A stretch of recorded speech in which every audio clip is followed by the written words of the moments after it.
गर्मी में joint family वाले ससुराल में देवरानी जेठानी की 2 मिनट वाली रसोई। सुबह के 5:30 बज रहे हैं। पूरा शहर अभी नींद के आगोश में है, लेकिन इस बड़े संयुक्त परिवार की दोनों बहुएं कविता और छाया नींद से उठकर आंख मलते हुए रसोई में पहुंचती हैं। तब कविता कहती है, छाया तुम जल्दी से बाहर का सारा काम निपटा लो, पूरे घर में झाड़ू लगा लो और अच्छे से पोछा मार देना, तब तक मैं ये बर्तनों का पहाड़ साफ कर लेती हूँ।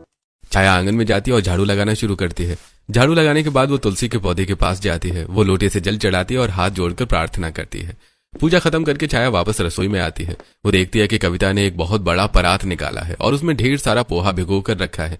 कविता बड़ी तेजी से सब्जियां काट रही है। दीदी ये क्या कर रही हैं आप? इतना सारा पोहा एक साथ क्यों निकाल लिया है? क्या आज कोई मेहमान आने वाले हैं?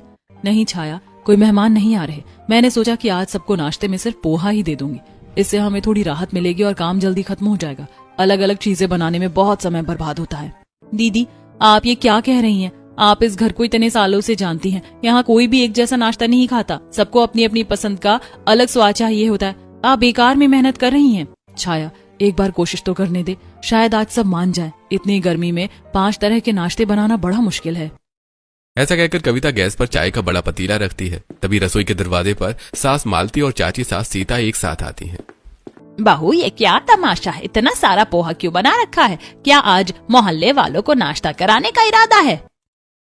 नहीं माँ जी, मैंने सोचा कि आज गर्मी बहुत ज्यादा है तो सबको एक जैसा नाश्ता दे दूं। पोहा हल्का भी होता है और जल्दी बन भी जाता है। अरे कविता, तुम्हें तो पता है कि हम दोनों को सुबह सुबह ढोकला चाहिए होता है। पोहा खाकर हमारा पेट खराब हो जाएगा। और उन दोनों बच्चियों का क्या, वो बिना उपमा खाए कॉलेज नहीं जाती। बिल्कुल सही कहा सीता ने। और सुनो, तुम्हारे ससुर जी और छोटे भाई साहब का आज पकौड़े खाने का बहुत मन है। वो कह रहे थे कि आज गर्मा गर्म पकौड़े चाहिए। और हाँ, तरुण और वरुण के लिए आलू की सब्जी और पराठे बना देना, वो पोहा नहीं खाएंगे। और बादल से भी पूछ लेना कि उसे क्या चाहिए। हाँ, सबके लिए अलग अलग बना लो। हम लोग हॉल में बैठे, जल्दी करना, सबको ऑफिस और कॉलेज के लिए निकलना है।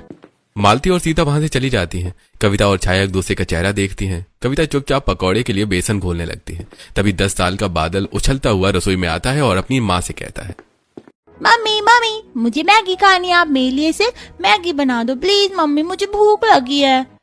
ठीक है बादल, तू जा, मैं अभी तेरे लिए मैगी बना देती हूँ। छाया तुम पकौड़े तलो, मैं जल्दी से मैगी और चाय निपटा लेती हूँ।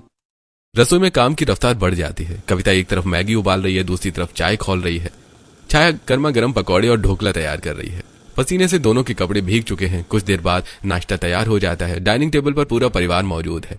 कविता और छाया सभी के लिए नाश्ता परोस रही हैं। तभी आराधना कहती है, अरे बहू बहुत देर लगा दी आज। लाओ लाओ, सबसे पहले मुझे चाय दे दो, मेरा सिर फटा जा रहा है। जी दादी माँ। माँ ये लीजिए आपकी चाय और ये आपका पोहा।